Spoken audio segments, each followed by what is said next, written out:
नमस्कार फ्रेंड्स।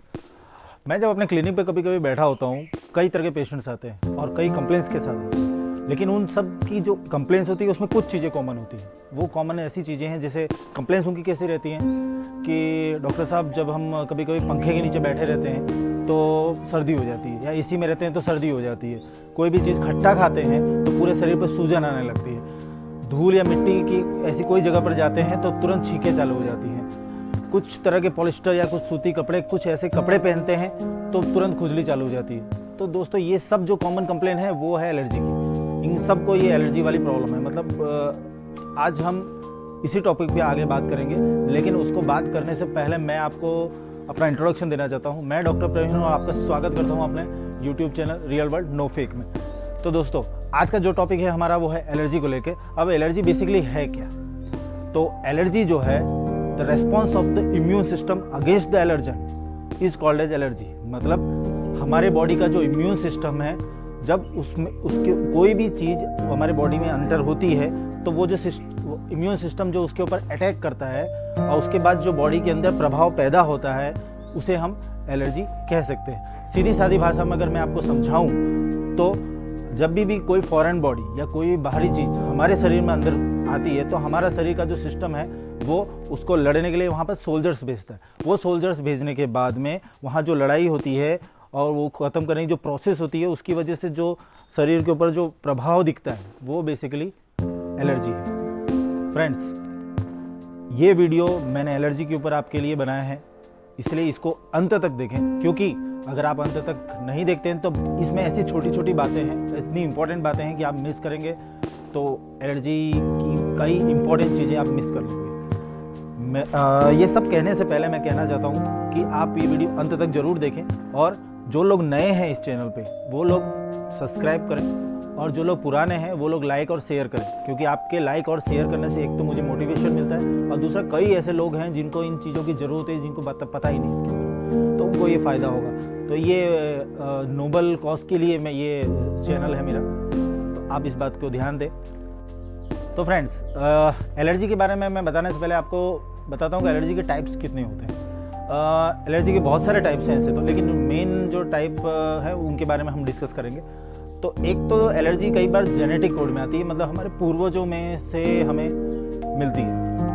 दूसरी एलर्जी की वो चीज़ है कि जब आपकी बॉडी में कोई ना कोई बीमारी है, समझिए कि किसी को ब्लड प्रेशर है, किसी को मतलब हाइपरटेंशन है, डायबिटीज़ है, थायराइड है या कैंसर है, ये सब में क्या होता है कि उनकी इम्यूनिटी डाउन रहती है और उसमें एलर्जी मेन देखा जाता है। तीसरी और इम्पॉर्टेंट चीज़ है कि छोटी छोटी बातें हैं, जैसे धूल मिट्टी से एलर्जी है, कुछ कपड़ों से एलर्जी है, कुछ खाने पीने से एलर्जी है, कुछ वातावरण से एलर्जी है, यहाँ तक कि नमी के वातावरण में जाते हैं तो जो फूग बनता है या फंगस डेवलप होता है उससे एलर्जी है। इस तरह के एलर्जी के बहुत विभिन्न प्रकार के टाइप्स हैं, लेकिन यहाँ पर मैं जनरल एक एलर्जी के लिए आपको थोड़ा सा बताना चाहता हूँ, उसके बारे में हम आगे डिस्कस करेंगे। मैं आपको कुछ जनरल आइडिया देने से पहले आपको जो इंडिया में जो कंडीशन है, इंडिया के जो आंकड़े हैं, इंडिया के जो नंबर्स हैं वो बता देता हूँ। लगभग इंडिया के अंदर 25 to 30% लोग एलर्जी से पीड़ित हैं, मतलब 25 से 30%, बहुत बड़ा आंकड़ा है दोस्तों। इसमें भी ऐसा देखा है जैसे साउथ इंडिया या कुछ बंगाल साइड में और झींगे मछली का खाने का बहुत शौकीन है, तो आपको पता है कि 34% लोग हैं ना उसकी एलर्जी रखते हैं। 31% गेहूं से एलर्जी है। नॉर्थ इंडिया के अंदर ज़्यादातर गेहूं खाने वाले ही लोग हैं, उसमें भी आप सोचिए कि 31%। 25% जो है दूध से एलर्जी है, दूध सब आप जानते हैं, सब दूध पीते हैं। 20% बादाम से एलर्जी है। तो ऐसी ऐसी चीज़ों से एलर्जी है कि जो हमारी रोज़मर्रा की ज़िंदगी में बहुत बहुत बहुत ज़रूरी है। तो अब हम ये आप सोचिए कि ये जब इतनी खतरनाक बात है तो इसको दूर कैसे करेंगे, लेकिन उसके पहले दूर करने से पहले मैं इसके कुछ साइन सिम्टम्स आपको बताना चाहता हूँ, मतलब इसमें तकलीफ क्या होती है। तो देखिए, जनरली देखा जाए तो एलर्जी के अंदर खुजली होना, चेहरे पे सूजन आना, आँख में पानी आना, बार बार छींकें आना, शरीर दस्त होना, उल्टियाँ होना, बॉडी का अचानक फूलने लगना, ये सब चीज़ें जो है, सांस की गति में कंट्रोल ना रहना, मतलब बहुत सांस बढ़ने लगता। और कई बार सीवियर जब ज़्यादा एलर्जी होती है ना, तो उसमें ऐसा भी होता है कि श्वास नली के अंदर सूजन आने की वजह से कभी कभी बहुत बड़ी इमरजेंसी भी हो जाती है। तो इसकी ट्रीटमेंट कैसे की जाए या इसको पूरा जड़ से कैसे निकाला जाए, हम इसके बारे में आगे डिस्कस करते हैं। तो फ्रेंड्स, अब हम लोग है ना इसकी ट्रीटमेंट के लिए बात करेंगे। अब ट्रीटमेंट में ऐसा है कि चलो हम शुरुआत करते हैं हमारी जो सबसे पुरानी पैथी है आयुर्वेद से। आयुर्वेद में 2 तरह की एलर्जी बताई गई है, मतलब एलर्जी को थोड़ा अलग तरीके से बताया है, सात्विक और असात्विक। सात्विक जो बॉडी को नुकसान ना करे, जो भी चीज़ खाते हैं, जो भी एनवायरनमेंट में रहते हैं, जिस तरह से भी जीते हैं और उसमें हमें कोई प्रॉब्लम ना हो, वो सात्विक। असात्विक मतलब जैसे दूध और मछली का कॉम्बिनेशन लेकर कुछ खाया और स्किन डिसीज होने लग गई, इस तरह से मतलब कोई चीज़ खाने से अगर शरीर के ऊपर कोई प्रभाव, उसका खराब प्रभाव पड़ता है तो वो असात में की जाती है। तो ये असात में डायरेक्टली लिंक्ड होती है हमारे एलर्जी से। एलोपैथी में भी यही कहा गया है कि एलर्जी का जो है ये हाइपर सेंसिटिव रिएक्शन है बॉडी के ऊपर। तो इसका कारण क्या है? तो आयुर्वेद के हिसाब से इसका कारण भी पेट है, लेकिन इसके ट्रीटमेंट के लिए बात करें तो उसमें ऐसा कहा कि निदान परिवर्जन, दूसरा है उसके बाद संशोधन, तीसरा है उसके बाद कुछ औपचारिक ट्रीटमेंट। तो निदान परिवर्जन जो एलोपैथी में भी कहा जाता है कि जो कॉज है उससे आपको दूर रहना है। कॉज मतलब समझिए कि आपको किसी पॉलिस्टर के कपड़े की वजह से ये आपको एलर्जी का रिएक्शन होता है, आपको उससे दूर रहना है। इसी तरह अगर आपको दूध से हो तकलीफ होती है तो आपको दूध नहीं लेना है। मतलब उनका कहने का फंडा साफ है कि आपको जिस चीज़ से प्रॉब्लम हो रही है आप उससे दूर रहें। लेकिन बेसिकली ये जो है ना, ये टेम्पोररी रिलीफ की बात है, this is not the permanent solution. तो आज मैं आपसे परमानेंट सॉल्यूशन की बात करूंगा। ओवर एंड ऑल सारी चीज़ों को हम इकट्ठा करके बात करते हैं कि इसको पूरी तरीके से जड़ से कैसे निकालें। तो देखिए,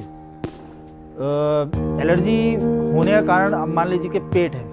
पेट है मतलब आपको जब खाना पीना खाते हैं वो अच्छे से नहीं पच रहा है या आपका टाइम टेबल मेंटेन नहीं है, उसकी वजह से जो आपकी अग्नि या डाइजेस्टिव फायर जो आपकी खराब हो रही है वो धीरे धीरे आपके सिस्टम को खराब करती है और उसकी वजह से टॉक्सिन्स डेवलप होते हैं। तो आपको सबसे पहला काम ये करना है कि आपको पेट को ठीक करना है। मतलब आपको चीज़ें ऐसी खानी है, माप के खानी है, बैलेंस डाइट खाना है, न्यूट्रिशन वाली डाइट खानी है। आप ये खाना शुरू करेंगे तो अपने आप जो है आपकी बॉडी नॉर्मल शेप में आएगी। दूसरी सबसे बड़ी चीज़ है कि इम्यूनिटी। तो आपको ऐसी चीज़ें खानी है जिससे आपकी इम्यूनिटी रोज बूस्ट अप होती रहे, क्योंकि इसके अंदर सबसे बड़ा प्रॉब्लम ही यही है कि एलर्जी के अंदर इम्यूनिटी जो है वो लो हो जाती है। तो जो पेशेंट हाइपरटेंशन के हैं, डायबिटीज़ के हैं, या थायराइड के हैं, कैंसर के हैं, या कोई भी ऐसी खराब डिसीज़ के पेशेंट्स हैं, उनके में ऑलरेडी इम्यूनिटी लो रहती है। तो उनमें अगर एलर्जी ज़्यादा होती है तो वो ये कर सकते हैं कि वो अपने जो भी ट्रीटमेंट उनकी चल रही है उसको कंट्रोल रखें, उसको मतलब उसकी दवाई कंट्रोल मात्रा में लेते रहें और उसके साथ साथ अपनी इम्यूनिटी बूस्ट करें। दूसरी सबसे बड़ी चीज़ है जनरल पब्लिक के लिए कि आपको इम्यूनिटी कैसे बूस्ट करनी है। तो बहुत तरह के मार्केट में प्रोडक्ट्स मिलते हैं, उन प्रोडक्ट्स की बात नहीं कर रहा हूँ, मैं आपके लाइफस्टाइल की बात कर रहा हूँ। लाइफस्टाइल में आपको सुबह जल्दी उठना है, आपको योग और मेडिटेशन पे ध्यान देना है। क्योंकि इम्यूनिटी लो होने का एक बहुत बड़ा कारण जो है स्ट्रेस भी है। तो आपको स्ट्रेस कैसे मेंटेन करेंगे? आप डेफिनेटली एक तो मेडिटेशन कर सकते हैं, दूसरा योग कर सकते हैं, तीसरा आप अच्छी नींद ले सकते हैं। तो अच्छी नींद लेने से भी आपकी जो है इम्यूनिटी अच्छी रहती है। उसके बाद आप प्रॉपरली टाइमली बैलेंस डाइट लेंगे। ये 4 चीज़ें जो है ये एकदम कॉमन है, वो आपको करनी है। उसके अलावा आपको अपने जो डाइट ले रहे हैं आप कोशिश करें कि आपके में फ्रूट्स ज़्यादा इंक्लूड हो, सलाद ज़्यादा इंक्लूड हो, क्योंकि वो सब नेचुरल सोर्सेज हैं और नेचुरल रिसोर्सेज कभी भी आपकी बॉडी को नुकसान नहीं करते हैं। तो इन चीज़ों का दोस्तों आप ध्यान रखें। इसके अलावा भी कुछ चीज़ें हैं जो मैं आपको बताना चाहता हूँ। फ्रेंड्स, ये एलर्जी के लिए बहुत छोटी छोटी चीज़ें जो हमारे घर में घरेलू उपचार कह सकते हैं, ऐसी कुछ चीज़ें अगर आप करते हैं तो भी बहुत बेनिफिशियल होता है। जैसे कि मानिए आपको शरीर पर खुजली आ रही है तो आपके घर में नारियल तेल होगा। नारियल तेल सभी के घर में होता है। अगर आप नारियल तेल के अंदर थोड़ा सा कपूर मिक्स करके लगाते हैं तो आपको उसमें बहुत फायदा मिलेगा। ऐसे ही क्या होता है कि एलर्जी की वजह से कई बार भूख नहीं लग रही है, आपको डाइजेशन इश्यू हो रहा है, मतलब आपको कुछ अच्छा नहीं लग रहा, खाने का मन नहीं हो रहा, तो उसमें क्या कर सकते हैं कि घर में सबके यहाँ चाय बनती है, सबके यहाँ अदरक जरूर होता है। अगर वो अदरक को आप लेकर उसमें थोड़ा सा नमक लगा के अगर उसको चूसते हैं तो उससे क्या होगी, आपकी डाइजेस्टिव फायर एनहेंस होगा, आपको भूख लगने लगेगी। तो ये कुछ छोटी छोटी चीज़ें, ऐसे कई सारी चीज़ें जो मैं बहुत आपको यहाँ पर डिटेल में नहीं बता सकता हूँ। आप कमेंट करिएगा तो उसके अंदर कुछ ऐसा होगा तो मैं आपको टोटली डिटेल में बताऊँगा। लेकिन इसके अलावा कुछ ऐसी भी चीज़ें हैं जैसे कि जेनेटिक कोड, जो मैंने पहले बात की कि अगर किसी को जेनेटिक्स मतलब उनके जीन्स के अंदर ही ये एलर्जी के क्रोमोसोम्स प्रेजेंट है तो उनको तो हम ठीक नहीं कर सकते, ये आप जान रहे हैं।